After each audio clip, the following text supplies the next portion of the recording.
Hard Talks with Kids. Hi, my name is Estee Polaris, and I'm here with Dr. Laura Markham. She's the author of two books, Peaceful Parent Happy Kids and Peaceful Parent Happy Siblings.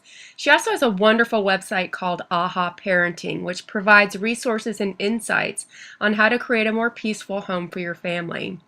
Today we're going to have a conversation about how to talk to your kids about terrorism. Dr. Markham will walk us through some tips, but she's also going to lead us through some sample conversations, which can be very helpful when preparing to have this talk with your child. So welcome, Dr. Laura Markham. Okay. Well, for all children, the very first thing I would say is before we discuss anything, we want to process our own feelings.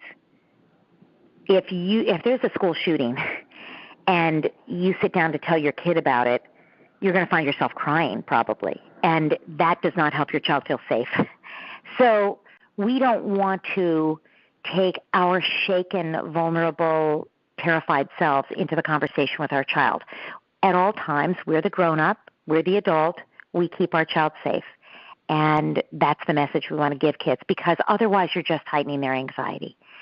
So first of all, whenever possible, before you talk to your child, do your own emotional work, process your own feelings, vent to an adult friend of yours. And if you find that you're really upset about something, like unreasonably so, where you're just glued to the news like a magnet and you just can't function without all of your thoughts being focused on this tragedy, whatever it is, then I would even say get some extra help. Because, talk to an expert, have a session with a counselor, just so that you're in good shape when you do talk to your kid. Because your goal in talking to your child is always to reassure your child. Yes, you're giving them information, but what's the point of that information? It's so that they can put this big world event in a context that makes sense to them in their lives.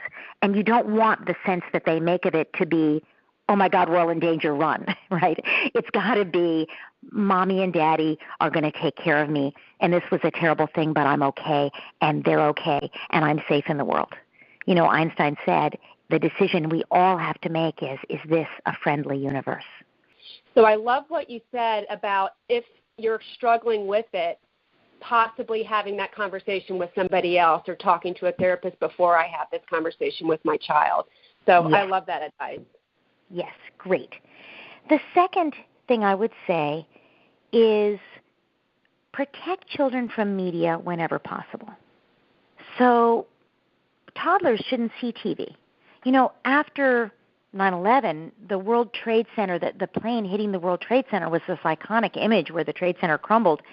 And people saw that over and over again replayed in their living rooms, on their TVs. And the adults did it because they were like watching for news and because we were all so horrified. But it was a really bad thing for children, and it became the stuff of children's nightmares. You don't need to show your kids that graphically. Hurricane Katrina in New Orleans, these pictures of these children terrified with the rising waters. Again, that's not something your child needs in their dreams at night. It's good to talk to kids about what happened with the hurricane. It's good for your kid to participate in, a drive to be able to send help. Whether you're talking about, a book sale to raise money or whatever it is that the school might do for such a tragedy. But it's good to have the discussions that you're able to modulate what your child is hearing so that they're not seeing horrific images that will sear themselves into their memories. So just protect kids from media whenever possible. And that goes even for kids as old as 8 or 9, because those kids have nightmares too. And we know that children who watch TV news believe the world is a much scarier place than children who don't. And by the way, that's true for adults too. Adults who read the New York Times or the Washington Post or wherever their local paper is, if they do that but don't watch TV news, the people who watch the TV news, the adults, have a much different worldview. They believe the world is a scarier place. And, we're going to transmit that to our kids. So be careful of media, I would say, would be my second big tip. Okay. I had come across something that you had said a while back that kids under the age of 7, when they see a traumatic event replayed on the news again and again, that they could actually perceive it to be happening again and again. Yes, that's exactly right. We know that young children don't know that it's the same thing being replayed. Right. Mhm. Mhm. So, keep so them every away time they see it. Together. Yeah. Okay. Yeah. Every time they see it, it amplifies their sense of terror and despair and tragedy, right? So yeah. My third big tip sort of follows from that one, which is be age appropriate. So remember that children will always pick up emotional tone. There's research that babies who hear loud voices, their stress hormones increase that are circulating in their body, and it happens even when they're asleep. Now that's crazy, right? Your 6-month-old is sleeping, and you and your partner raise your voices trying to argue something out. The 6-month-old hears it and is unhappy about it, like their stress hormones increase. So that doesn't mean you can never have a fight. It does mean it'd be better if it was in a different room. But we don't know how that affects TV usage, for instance, loud voices on TV. And so in general, we have to be aware that children are profoundly affected even if they don't show it. So babies, try to keep them away from the media and, any loud voices in the home. Try to keep them peacefully sleeping in another room. Toddlers, same thing. Toddlers do not need to know generally about big tragedies in the world. They shouldn't be listening with you to the news on the radio when they're in your car. That's not the time for you to listen. So really just think in terms of any child under the age of 4 probably shouldn't be exposed to this, whatever it is. Now, 4 and 5-year-olds, it's a little different, preschoolers, because they will hear things at school. Generally, they're out of your range some of the time, and they'll hear things. And so because they can't distinguish, as you just said, between what's real happening in the moment, and what happened in the past, for instance, or even what isn't real, like superheroes or comic book villains, preschoolers can't really tell that. So they need, when possible, always to be protected from media, but also you need to find out what they've already heard and what they think of it, because they may have misinterpreted what happened. And so it's very important to find out what they think. And then kids who are a little older, 6 to 9-year-olds, they'll often be very interested in the dynamics of it. And you can have a much richer conversation with them. And it's a great opportunity to pull out a newspaper and read newspaper coverage rather than, again, exposing them to something online with a video that's going to be more disturbing for them. And then, of course, preteens and teens, it gets even into a more sophisticated discussion. And then it becomes really important, the general framing for kids that age. They are idealists, and they want to see the world in a hopeful way. All children need to see the world in a hopeful way to feel safe. But preteens and teens need to feel there's meaning. So they really need to see that even though there was this tragedy, there were ways for things to be better.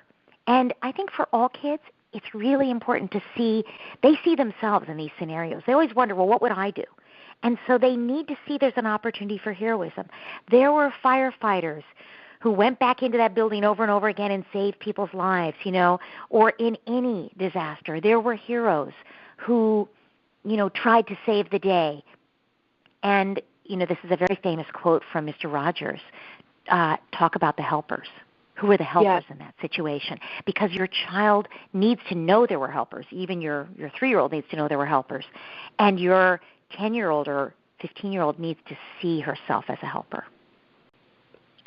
So if your child doesn't bring it up, like my 5-year-old, if she doesn't bring it up, let's say, for example, the Orlando incident, this is going to be a piece of history. It's going to come up time and time again. Should I bring it up to her? Because she could be hearing about it at school. Yeah. Or should I just let it lie? I think that I would err on the side of bringing it up in a very simple way, because otherwise, if it does come up, the child will feel upset, like, why didn't I know about this, right? If it's already come up, they may feel like something they can't talk to you about. And that's a big concern. Yes. Yeah. Yeah. So I think All right, it's great so then, to say it. And then it would depend on how old they are. I'm sorry, how old is your child? she's 5. Yeah, so that's on the young side to bring something up. She's So, very cute. but you could. Okay, so my next question would be, how? Is this a formal setting? Are we walking down a street and I bring it up? If I'm bringing up some sort of a world event that's happened that she could possibly be hearing about at school, how formal should it be or informal? I think always informal.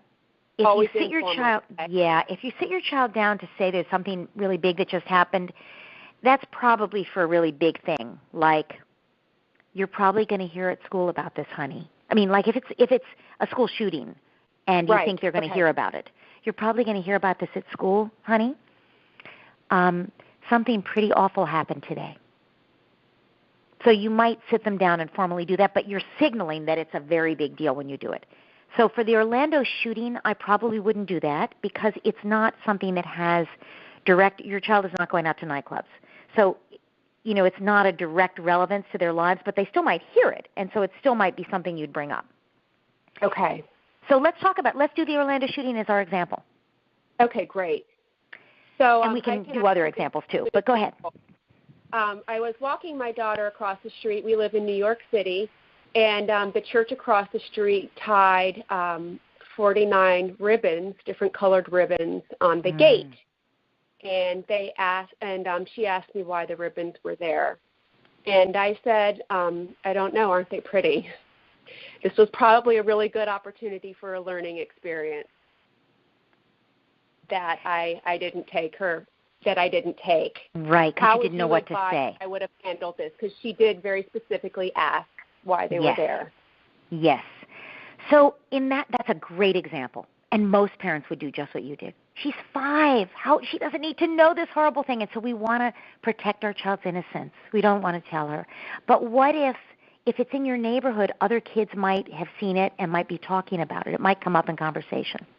Now, well, it's part of history now, too. Yeah, absolutely. So again, you're keeping it very simple. So the first thing you do is you say, aren't they pretty? I wonder why they're there. Or if you don't know, or if you suspect but you aren't sure, you might then say, I wonder if they're anything to do with the shooting in Orlando, because there was a tragedy in Orlando, Florida recently, and I suspect that's what this is about. Now, you might actually go, there might be a sign, there might be something. If you could say, I'm always encouraging parents to investigate with their children so the child feels empowered and not like they're always being taught, but they're learning about the world experientially. So you could also say, let's stick our head in the church and just see. Okay. You could do that, depending on how much time you have, But if you're pretty clear what this is, you can also just say, I think it's probably about the shooting that happened in Orlando. And your child will say, what shooting, right, usually. Or your child might say, small chance your child will say, I heard about that at school, blah, blah, blah, blah, blah, and they'll tell you everything they know. That's not usually as likely. Usually they just fall silent, even if they know about it, right? Because it was an upsetting thing. You specifically used the word shooting because that was the truth. Are there words that I should stay away from? Should I say there was a tragedy, or should I go ahead with this truth straight out like there was a shooting? Tragedy is too big a word for a 5-year-old. They don't know what you're talking about. Okay. What is a tragedy? When somebody takes your toy away? You're right. I think shooting is what it is. It's a shooting. If somebody went in and shot and killed 49 people and wounded a bunch more. The way I would say it is specifically this. I would first ask what she knows. So you say, I think it might be about the shooting. So then we get anxious because the kid falls silent. And we think, oh, she does know something. Or maybe, I don't know what to say. And then we sort of jump in to explain it, and we talk on and on. Not necessary. Take a deep breath. Just take a deep breath. Keep walking. And then you squeeze her hand, and you say, did you hear anything about that? And here's the range of things. No, I didn't. Yes, Johnny wouldn't stop talking about it at recess. He was pretending he was the shooter. He was trying to shoot all of us. It was awful, Mommy. I ran and ran. right? That's the range of possible responses. Right. And most likely it's someplace in between there, like, I didn't really hear anything, but some of the kids mentioned it or something like that. There might be some little thing, depending. With a 5-year-old, not as likely. With a 10-year-old, they've heard about it probably. Yeah, they say that's what you get for being gay, right? I mean, it could be that kind of a comment too. Oh, right? Okay. Right? So there's a whole range of things that could come out of your child's mouth, which is why it's so hard to decide, like, what are you going to say in advance? But at that point, you take a deep breath and you answer your child. So let's say your child has said, no, I didn't hear about it. You keep it very simple. Okay. Yeah, there was a guy who was really unhappy and had a gun. And he went into a nightclub and he shot people. Do you know what a nightclub is, honey? People were dancing and there was a lot of music and they were having a party. And he went in and he killed people. It was really awful. Now, at this point, she looks at you in horror and says, how could he do that? Right? And, you know, we all of us, when we encounter tragedy, we want an explanation, and we also want it to be as far away from us as possible, right? Yes. Right? Like, oh, I can't get raped. I don't walk down that street where so-and-so got raped. That's the first thing many people think, right? So at this moment, your daughter's saying, well, Mommy, you don't go to nightclubs, do you? Right? Because immediately she's personalizing it. Okay. So she doesn't need, in our mind, there's all this extra stuff. Oh, he swore allegiance to the Islamic State, right? Exactly. You know, he's a terrorist. Your daughter doesn't even need that. She's wondering if she's safe and if you go to nightclubs. So again, that's why it really helps to think through in advance, get clear on our own stuff, right, and get clear on what's age appropriate. I'm not saying it's not appropriate to talk to kids about terrorism. I think it's a very, I mean, grown-ups should be using their words to solve their problems. How about starting there, right? That's a very interesting discussion, right, which we could get into. But to start with here, all your daughter wants to know is, do you go to nightclubs, and has she ever been to one? You know, and what you say is, no, honey, you've never been to one. Only grown-ups go to nightclubs. And, you know, I did used to go to nightclubs back when you were young. Not when you were young, when I was young, before I had you. Right. But I don't go anymore, whatever, right? And you can also say, but sweetie, I want to tell you something. There are thousands of nightclubs. We live in New York City. There are thousands of nightclubs in New York City alone. And there are thousands all over the country. This was one nightclub. It wasn't because it was a nightclub, sweetheart. It was because this man was mentally ill. And we don't know everything that was going on with him. But now I'm going to get into my personal belief system. And so everybody has their own personal belief system. But what I would always say is, I don't believe somebody could pick up a gun and kill all those and shoot all those people and be trying to kill people unless there was something very wrong in their own emotions. That's the only reason they could do that. And we don't know all of what was motivating this guy, and we don't know why he was so filled with hatred. But nobody could pick up a gun and kill all those people unless there was something very wrong inside them. So it wasn't because it was a nightclub, sweetie. It was just because he was emotionally disturbed. Now, the problem with that response, of course, is that she's going to say, well, then anybody on the street could be emotionally disturbed, right? You know what I'm saying? She won't do that if she's 5, but a 10-year-old might do that.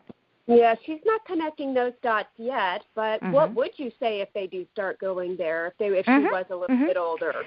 Yes, and I think what you say when they start going there is, you know, when they're older is, you know, sweetie, most people who have who are mentally ill or have emotional problems because their brains don't work right, they never hurt a fly. They would never hurt anybody. They just have, you know, they're unhappy inside themselves. They don't take it out on other people. It's a very, very rare thing for somebody to do this.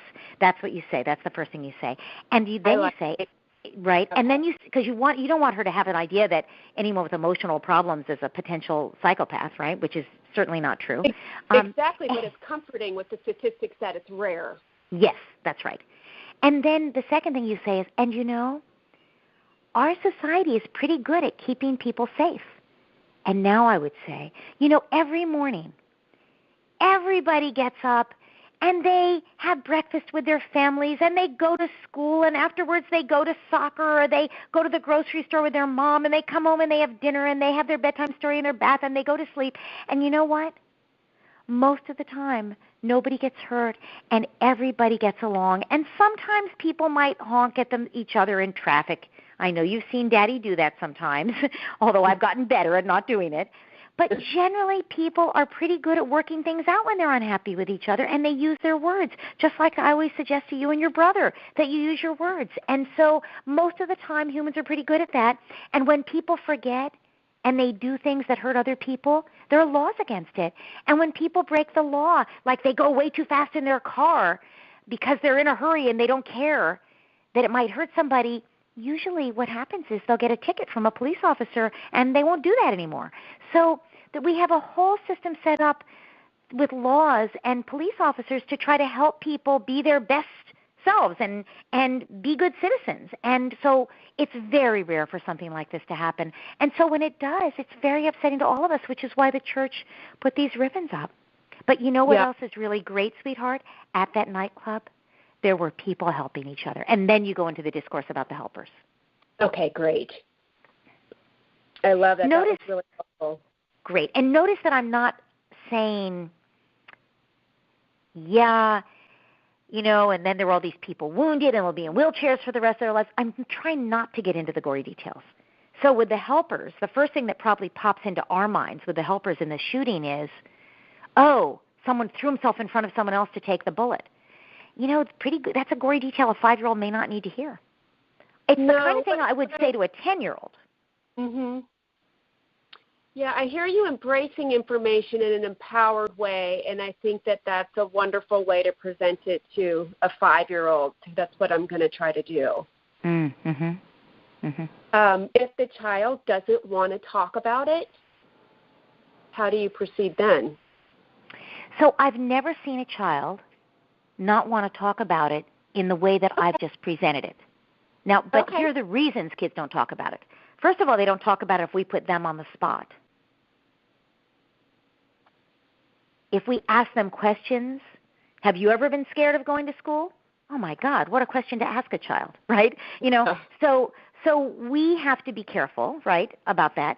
Another reason kids, remember, you're not asking the child to say anything. You're doing the talking. So when you say a kid doesn't want to talk about it, if the kid says, stop talking, Mommy, that means it's too painful for them.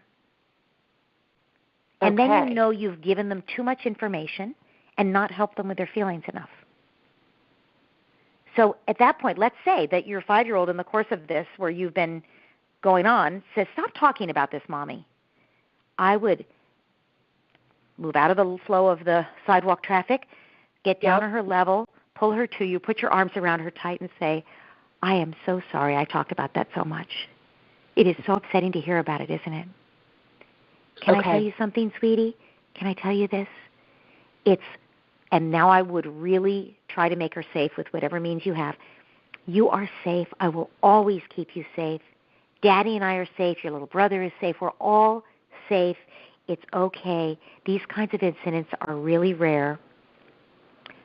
I wanted to make sure you knew about it in case they talked about it at school, but I'm really sorry that I talked about it so much. I know it's really upsetting to hear. Sweetie, if you ever want to talk about this again, you can tell me, or if you have any upsets about it, that you're thinking any feelings about it, you can tell me later, but I'm not going to talk about it anymore right now. I know this was more than we needed to talk about. Let me give you a big hug. Now, then you think of a way to get your child laughing. I know it seems crazy to laugh after this, but you want to dispel the tension. So at this point you say, now, I wonder if we can find, I wonder in the next 10 blocks till we get home, how many taxis we can count. That's not really a laugh, but at least it's a redirection. But maybe there could be something silly.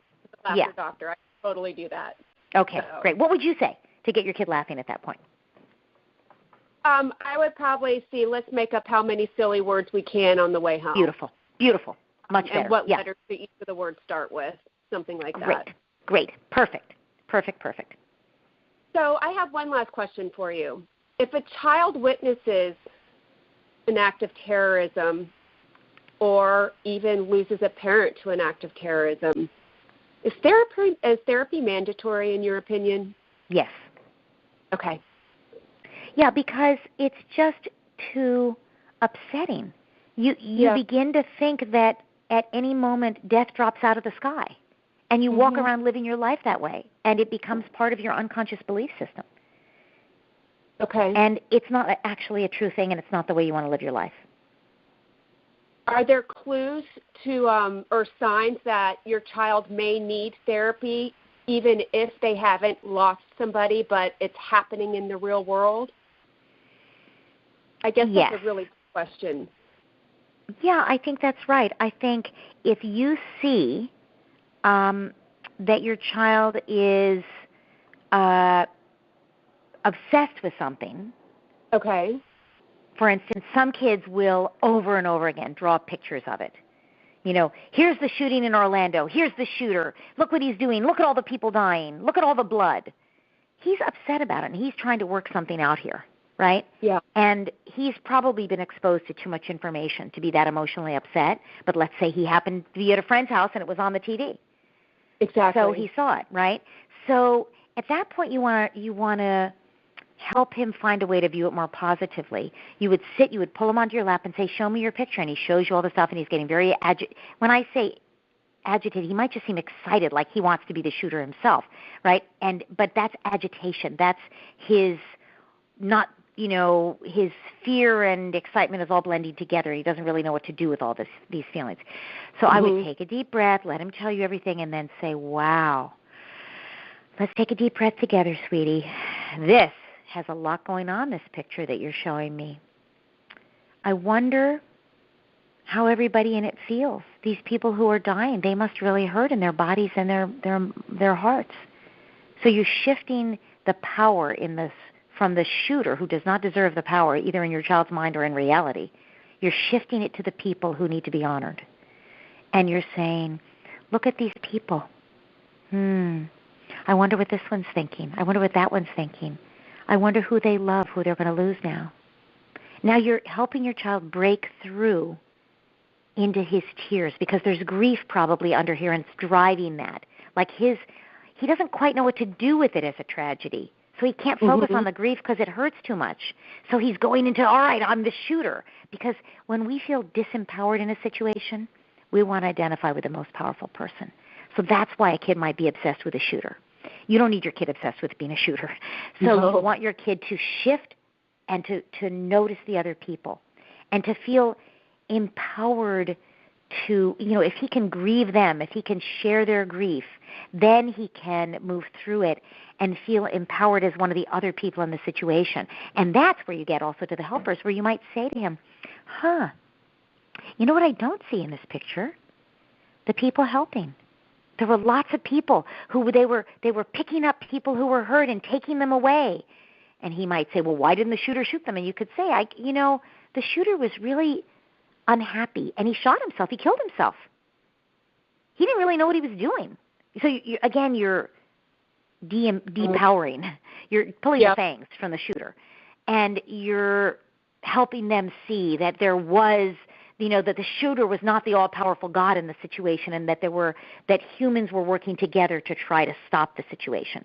If I were talking about what happened in France when the celebration was going on with the fireworks, and the guy had the truck and was driving into the crowd, there were people. There was a guy who followed him on his bike, I think, jumped up on the running board, was reaching in, was climbing in the front of the guy on the windshield, and was shot for his troubles, but was able to stop a bunch of people from getting killed, right? Because obviously the driver of the truck was too busy fending off this attacker to, so that's the kind of thing that, and I wouldn't bring this up just to teach a 7-year-old how to be heroic, but if you're talking about that incident with a child, you can say, yes, and there were heroes, right? And I think that's a really important way to help kids.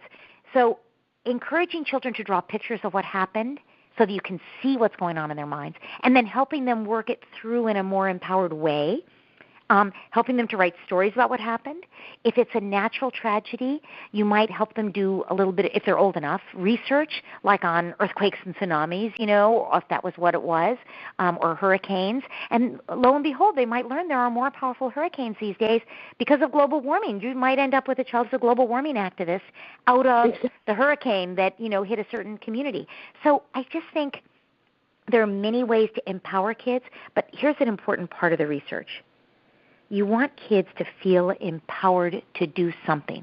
anything. Because if they just feel like life is full of tragedy and there's nothing you can do about it, that makes them cynical. If instead they feel like there are tragedies that happen, but humans band together to make things better, and there's even something I could do about it. I could write this letter. I could write a story and tell people what happened. I could raise money with a bake sale. I could, write a letter to, a kid whose school was destroyed in this natural disaster. Whatever it is, there are things kids can do, and when they get a chance to do those things, they get to be one of the helpers, and they always feel better. Okay, wonderful. Now, we didn't talk about the signs so much. Right. You asked a few minutes ago about the signs. So sometimes it's direct, like a kid is obsessed with something, as I mentioned. But it might be indirect. It might be that they have nightmares or they regress. They start wetting the bed. Or they may develop sudden fears.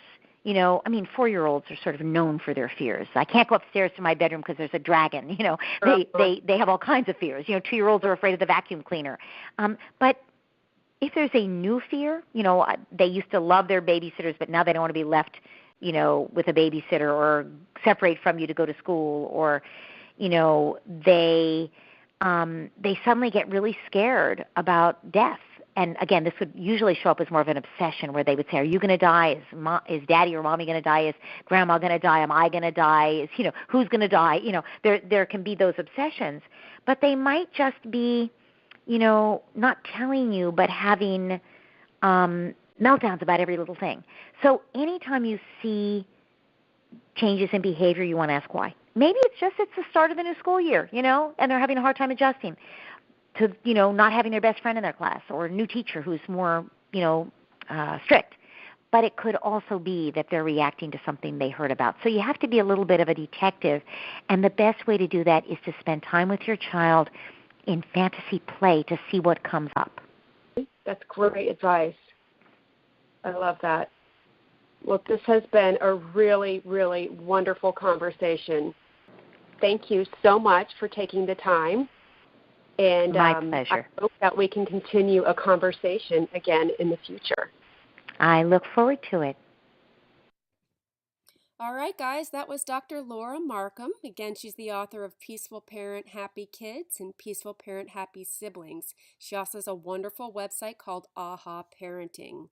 If you'd like to read more about Hard Talks, please visit our website, Hard Talks with Kids, where you can find articles about lockdown drills, addressing your child's fears, helpful techniques to help calm your kids, as well as read a transcript of this actual interview. Thanks so much for listening. Bye. Hard Talks with Kids.